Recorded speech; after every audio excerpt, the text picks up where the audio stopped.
ನಮಸ್ತೆ ಸ್ನೇಹಿತರೆ, human rights news ಸ್ವಾಗತ. ನಾನು ನಿಮ್ಮ ಪ್ರಶಾಂತ್ PRS. ನಮ್ಮೊಂದಿಗೆ ವಿಶೇಷ ಅತಿಥಿ ದಿನೇಶ್ ಗಾಣಿಗರವರು ಇದ್ದಾರೆ. ಕಾರ್ಯಕ್ರಮಕ್ಕೆ ವಿಶೇಷವಾಗಿ ಸ್ವಾಗತ.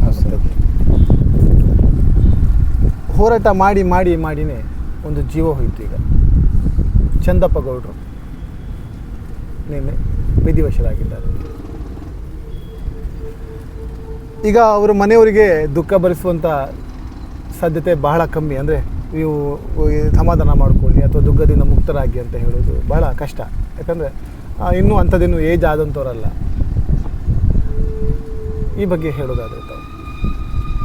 ಏನಿಲ್ಲ, ಚಂದಪ್ಪ ಗೌಡರು ನಿನ್ನೆ ವಿಧಿವಶರಾದರು. ಅವರಿಗೆ ಆ ದೇವರು ಅವ್ರ ಮನೆಯವರಿಗೆ ಆ ಶಕ್ತಿ ಭರಿಸುವ ಒಂದು ಶಕ್ತಿಯನ್ನು ಕೊಡಲಿ ಅಂತ ನಾನು ದೇವರಲ್ಲಿ ಬೇಡ್ಕೊಳ್ತೇನೆ. ಆದರೆ ಪಾಪ ಅವರು ಎಷ್ಟು ನೊಂದು ಸತ್ತಿದ್ದಾರೆ ಅಂತ ಹೇಳಿದರೆ, ಎಷ್ಟೋ ಸಲ ನಾವು ಹೋದಾಗ ನನ್ನ ಮಗಳಿಗೊಂದು ನ್ಯಾಯ ಸಿಗಲಿ, ಆಮೇಲೆ ನಾನು ಬೇಕಾದರೆ ಕಣ್ಮುಚ್ಕೊಳ್ತೀನಿ ಅನ್ನುವಂಥ ವಿಚಾರವನ್ನು ತುಂಬ ಸಲ ಹೇಳಿದ್ದಿದೆ. ನನ್ನ ನೆನಪಿದೆ. ಆ ಮಗಳ ಸತ್ತ ನೋವು ಒಂದು ಕಡೆ, ಈಗ ಚಂದಪ್ಪ ಗೌಡರು ಸತ್ತ ನೋವು ಆ ಮನೆಯವರಿಗೆ ಎಷ್ಟು ಕಾಡ್ತಿರ್ಬೇಕು ಹೇಳಿ. ತುಂಬ ನೋವಾಗತ್ತೆ.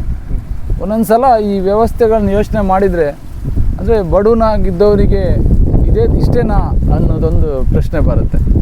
ಬಡವರಿಗೆ ನ್ಯಾಯ ಸಿಗೋದಿಲ್ವಾ, ಇದೇ ಥರ ಇರಬೇಕಾ ಅನ್ನೋದೊಂದು ಪ್ರಶ್ನೆ ಬರುತ್ತೆ. ಈ ಹಿಂದೆ ಸಂತೋಷ್ ರಾವ್ ತಂದೆ ಕೂಡ ತೀರ್ಕೊಂಡ್ರು.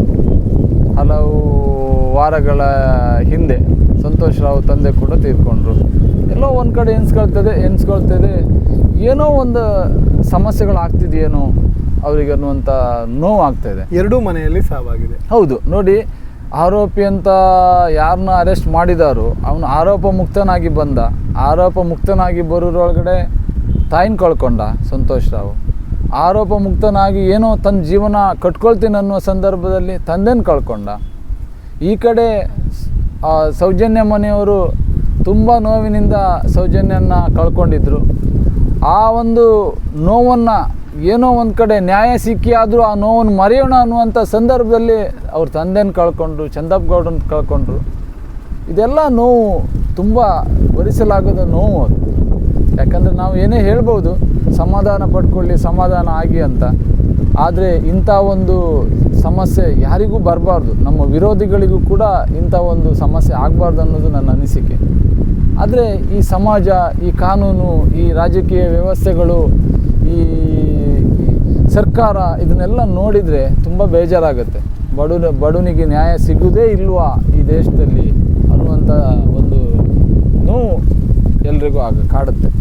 ಈಗ ಚಂದಪ್ಪ ಗೌಡರು ಕೊನೆಯ ಕ್ಷಣವನ್ನು ನೋಡಲಿಕ್ಕೆ ನೀವು ಅಲ್ಲಿ ಹೋಗಿದ್ದೇನೆ. ನಾವು ನಿನ್ನೆ ಕೂಡ ಚಂದಪ್ಪ ಗೌಡರು ತೀರ್ಕೊಂಡ್ರು. ಅವರ ಅಂತ್ಯ ಸಂಸ್ಕಾರಕ್ಕೆ ನಿನ್ನೆ ಹೋಗಿದ್ದೆ. ಅವರ ಮನೆಯವರ ನೋವನ್ನು ನೋಡಲಿಕ್ಕೆ ಆಗ್ತಾಯಿಲ್ಲ. ಪಾಪ ಆ ತಾಯಿ ತನ್ನ ಸೆರ್ಗಿಡ್ಕೊಂಡು ಬೀದಿಯಲ್ಲಿ ಅಲಿತಾ ನನ್ನ ಮಗಳಿಗೆ ನ್ಯಾಯ ಕೊಡಿ ಅಂತ ಬೇಡ್ಕೊಳ್ಳಿರುವಂಥ ಆ ಒಂದು ಸಂಗತಿನ ಯೋಚನೆ ಮಾಡಿದರೆ ನಿಜವಾಗ್ಲೂ ಎಂಥ ಕರುಳು ಕೂಡ ಚುರ್ಕಂತದೆ. ಇಂಥ ಸಂದರ್ಭದಲ್ಲಿ ತನ್ನ ಗಂಡನ ಕಳ್ಕೊಂಡು ಕುಸುಮಕ್ಕವರು ತನ್ನ ಗಂಡನ ಕಳ್ಕೊಂಡು ಇನ್ನೂ ಕೂಡ ನೋವು ಪಡುವಂಥ ಪರಿಸ್ಥಿತಿ ಬಂತು. ಆ ದೇವರು ಯಾಕೆ ಈ ಥರ ಅವರ ಒಂದು ಕುಟುಂಬಕ್ಕೆ ಮಾಡ್ತಿದ್ದಾನೋ ಅರ್ಥ ಆಗ್ತಾ ಇಲ್ಲ. ಯಾಕಂದರೆ ಸಣ್ಣ ವಯಸ್ಸಲ್ಲೇ ಇಡೀ ಮನೆಯ ಜವಾಬ್ದಾರಿ ತಗೊಂಡು 4 ಮಕ್ಕಳನ್ನು ಸಾಕಬೇಕಾದಂಥ ಅನಿವಾರ್ಯ ಪರಿಸ್ಥಿತಿಯಲ್ಲಿ ಇರುವಾಗ ಒಂದು ಮಗಳನ್ನ ಕಳ್ಕೊಂಡ್ರು. ಅದನ್ನೆಲ್ಲ ಏನು ದೇವರು ಅವರಿಗೆ ಆ ಶಕ್ತಿ, ಅಂದರೆ ನೋವನ್ನು ಭರಿಸುವಂಥ ಶಕ್ತಿ ಕೊಡ್ತಾನನ್ನುವ ನ್ಯಾಯ ಸಿಗುವ ಹಂತದಲ್ಲಿರುವಾಗ ಇವರು ಕೂಡ ತೀರ್ಕೊಂಡ್ರು, ಚಂದಪ್ಪ ಗೌಡರು ಕೂಡ ತೀರ್ಕೊಂಡ್ರು. ಭಾಳ ನೋವಿನ ಸಂಗತಿ. ನಾವಿನ್ನೂ ಜಾಸ್ತಿ ಏನು ಮಾತಾಡಲಿಕ್ಕೆ ಆಗೋದಿಲ್ಲ. ನಾವು ಇವತ್ತು ಗಣಪತಿ ದೇವರ ಸನ್ನಿಧಾನದಲ್ಲಿ ಇದ್ದೇವೆ. ಆ ದೇವರಲ್ಲಿ, ಎಲ್ಲ ದೇವರಲ್ಲಿ ಬೇಡ್ಕೊಳ್ಳೋದೊಂದೇ, ಆ ಕುಟುಂಬಕ್ಕೆ ಒಳ್ಳೆ ಚೈತನ್ಯ ಕೊಡು, ಶಕ್ತಿ ಕೊಡು, ನೋವಿನ ಭರಿಸುವಂಥ ಶಕ್ತಿ ಕೊಡು ಅಂತ ಕೇಳ್ತೀವಿ. ಆದರೆ ಒಂದಂತೂ ಸತ್ಯ, ಈ ವರ್ಷದ ಕೊನೆಯ ಒಳಗೆ ಸೌಜನ್ಯನ ಹೆಣ್ಮಗಳಿಗೆ ಆಗಿರುವಂಥ ಅನ್ಯಾಯಕ್ಕೆ ನ್ಯಾಯ ಅಂತೂ ಕೊಡಿಸ್ತೀವಿ ಅನ್ನುವಂಥ ಒಂದು ಮಾತನ್ನು ಈ ಸಂದರ್ಭದಲ್ಲಿ ಹೇಳಲಿಕ್ಕೆ ಇಚ್ಛಪಡ್ತೇನೆ. ಈ ಕಾಯಿಲೆಯಿಂದ ಸತ್ತ ಸಾವನ್ನು ಸಹ ಸಂಭ್ರಮಿಸುವುದು ಕಂಡು ಬರ್ತಾ ಇದೆ. ಕೆಲವರು ವಿಕೃತಿಗಳು ಏನು ಮಾಡೋದು ಹೇಳಿ. ಅಲ್ಲ, ಅದು ಅಂದರೆ ಆ ಸಂಭ್ರಮಿಸುವಂಥವರಿಗೂ ಸಹ ಅವರಿಗೆ ಆತ್ಮ ಸಾಕ್ಷಿಗಳಿಲ್ವಾ ಅಥವಾ ಮನಸ್ಸಿನಲ್ಲಿ ಇದಿಲ್ವಾ ಅವರಿಗೆ ಅಂತ? ಅವರು ಅವರು ಹಣದ ಮದದಲ್ಲಿರುವವರಿಗೆ, ಅಧಿಕಾರದ ಮದದಲ್ಲಿರುವವರಿಗೆ, ಅವರ ಹಿಂದೆ ಇರುವವರಿಗೆ, ಅವರಿಗೆ ಸಾವು ನೋವು ಯಾವುದೂ ಇಲ್ಲ. ಯಾಕಂತ ಹೇಳಿದರೆ ಹಾಗಿದ್ದಿದ್ರೆ ಅವ್ರ ಮನೆಯವರಿಗೆ ಆ ಥರ ನೋವು ಆಗಿದ್ದರೆ ಆ ಸಿಚುವೇಶನ್ ಏನು ಅಂತ ಅರ್ಥ ಆಗ್ತಿತ್ತೇನೋ. ಅದು ಇದು ಯಾರೋ ಮನೆಯಲ್ಲ, ಯಾರೋ ಮನೆಯಲ್ಲಿ ಅತ್ಯಾಚಾರ ಆಗಿದ್ದು, ಯಾರೋ ಮನೆ ಹುಡುಗಿ ಸತ್ತಿದ್ದು, ಯಾರೋ ಮನೆಯಲ್ಲಿ ಸತ್ತಿದ್ದು. ಹಾಗಾಗಿ ಅವರಿಗೆ ಆ ನೋವು ಏನಂತ ಅರ್ಥ ಆಗೋದಿಲ್ಲ. ಅದು ಒಂದಂತೂ ಸತ್ಯ, ಇದು ಒಂದು ಇಡೀ ಮನುಕುಲಕ್ಕೆ ಪಾಠ ಆಗ್ತದೆ. ಈ ಯಾರ್ಯಾರು ಸಂಭ್ರಮಿಸ್ತಾರೆ ನೋಡಿ, ಅವರಿಗೆಲ್ಲರಿಗೂ ಕೂಡ ಇದೇ ಒಂದು ಸಿಚುವೇಶನ್ ಬರಲಿ ಅಂತ ನಾನು ಹಾರೈಸ್ತೇನೆ. ಯಾಕಂದರೆ ಇನ್ನೊಬ್ಬರ ಮನೆಯ ಇದ್ರ ಬಗ್ಗೆ ಹೋಗಬಾರ್ದು ಅವರು. ಅಲ್ಲಲ್ಲ, ಈಗ ಏನಾಗ್ತದೆ ಅವರಿಗೂ ಮತ್ತು ನಮ್ಗೆ ಎಂತ ವ್ಯತ್ಯಾಸ ಆಗ್ತದೆ? ಅಲ್ಲಲ್ಲ, ನೋವು ಗೊತ್ತಾಗಬೇಕಲ್ಲ. ಇನ್ನೊಬ್ಬರ ಸಾವಲ್ಲಿ ಸಂಭ್ರಮಿಸುವವರಿಗೆ ಅವ್ರ ಮನೆಯಲ್ಲೂ ಕೂಡ ಅಂಥ ಸಿಚುವೇಶನ್ ಬಂದಾಗ ಆವಾಗ ನೋವಿನ ಅರ್ಥ ಆಗುತ್ತೆ. ಯಾಕೆಂದರೆ ಇಂಥ ಸಂದರ್ಭದಲ್ಲಿ ಯಾರೂ ಕೂಡ ಸಾವಿನಲ್ಲಿ ಆಟ ಆಡಬಾರ್ದು. ಯಾರ ಸಾವಿನಲ್ಲೂ ಕೂಡ ಯಾರ ಆಟ ಆಡಬಾರ್ದು. ನೋವಾದರೆ ಹೋರಾಟ ಮಾಡ್ತೀವಿ, ಬೇರೆ ರೀತಿಯಲ್ಲಿ ಹೋರಾಟ ಮಾಡೋದು ಸಹಜ ಇರ್ತದೆ. ನಾವುಗಳು ಸಹ ಎಷ್ಟು ದಿವಸ ಬದುಕ್ತೀವಿ ಅಂತ ಹೇಳಲಿಕ್ಕೆ ಆಗುದಿಲ್ಲ. ಅಲ್ಲ, ಗೊತ್ತಿಲ್ಲ. ಯಾರಿಗೂ ಆಯುಷ್ಯವನ್ನ ಬರೆದವರು ಅಥವಾ ವಿಧಿ ಅದಕ್ಕೆ ಗೊತ್ತಿಲ್ಲ ಅಲ್ವಾ?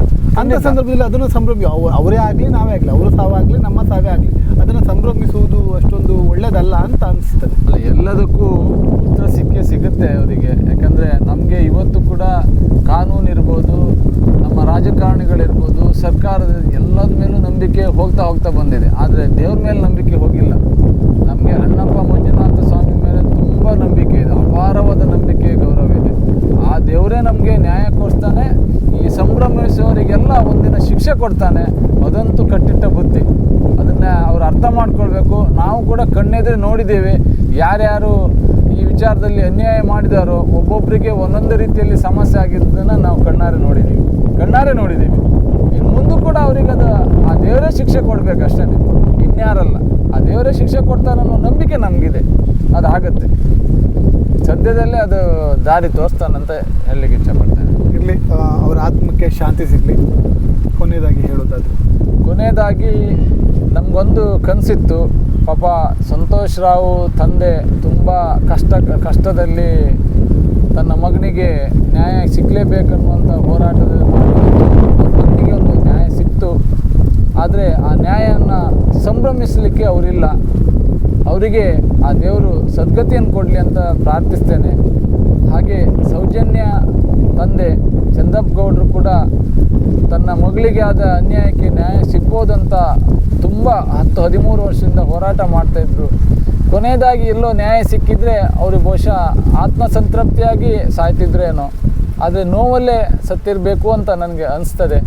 ಆದರೆ ನಾವು ಹೋರಾಟಗಾರರಾದ ನಾವು ಹೇಳ್ತೇವೆ, ಖಂಡಿತ ನಿಮ್ಮ ಮಗಳಿಗೆ ನಾವೆಲ್ಲ ಸೇರಿ ನ್ಯಾಯ ಕೊಡಿಸ್ತೇವೆ. ಇದು ನಮ್ಮ ವಾಗ್ದಾನ ಅಂತ ಹೇಳ್ತೇನೆ. ಯಾವ ರೀತಿಯಲ್ಲಾದರೂ, ಕಾನೂನಿನ ರೀತಿಯಲ್ಲಾಗಿರ್ಬೋದು, ನ್ಯಾಯಾಲಯದ ರೀತಿಯಲ್ಲಾಗಿರ್ಬೋದು, ಬೇರೆ ಯಾವುದೇ ರೀತಿಯಲ್ಲಾದರೂ ನಿಮ್ಮ ಮಗಳಿಗಾಗಿರುವಂಥ ಅನ್ಯಾಯಕ್ಕೆ ನ್ಯಾಯ ಕೊಡ್ತೇವೆ. ಇದಂತೂ ಸತ್ಯ. ಇಷ್ಟೇ ಹೇಳಲಿಕ್ಕೆ ನಾನು ಇಚ್ಛೆಪಡ್ತೇನೆ. ಮತ್ತು ಆ ದೇವರು ಅವರಿಗೆ ಸದ್ಗತಿಯನ್ನು ಕೊಡಲಿ, ಅವ್ರ ಮನೆಯವರಿಗೆ ಆ ನೋವನ್ನು ದುಃಖ ಭರಿಸುವಂಥ ಶಕ್ತಿ ಕೊಡಲಿ ಅಂತ ಬೇಡ್ಕೊಳ್ತೇನೆ. ನಮ್ಮ ಚಾನಲ್ನ ಕಳಕಳಿ ಸಹ ಅದೇ, ಆ ಕುಟುಂಬಕ್ಕೆ ದುಃಖ ಭರಿಸುವಂಥ ಶಕ್ತಿಯನ್ನು ಕೊಡಲಿ. ಮತ್ತೊಮ್ಮೆ ಆ ಒಂದು ಕುಟುಂಬಕ್ಕೆ ಒಂದು ಒಳ್ಳೆಯ ಒಂದು ವ್ಯವಸ್ಥೆ ಆಗಲಿ, ಪರಮಾತ್ಮ ಸಹ ಅವರ ಮೇಲೆ ಅನುಗ್ರಹಿಸಲಿ ಅಂತ ಹೇಳ್ತಾ ಇಷ್ಟೊತ್ತು ಮಾತನಾಡಿದಂಥ ದಿನೇಶ್ ಗಾಣಿಗ ಅವರಿಗೆ ವಿಶೇಷವಾದ ನಮಸ್ಕಾರಗಳು.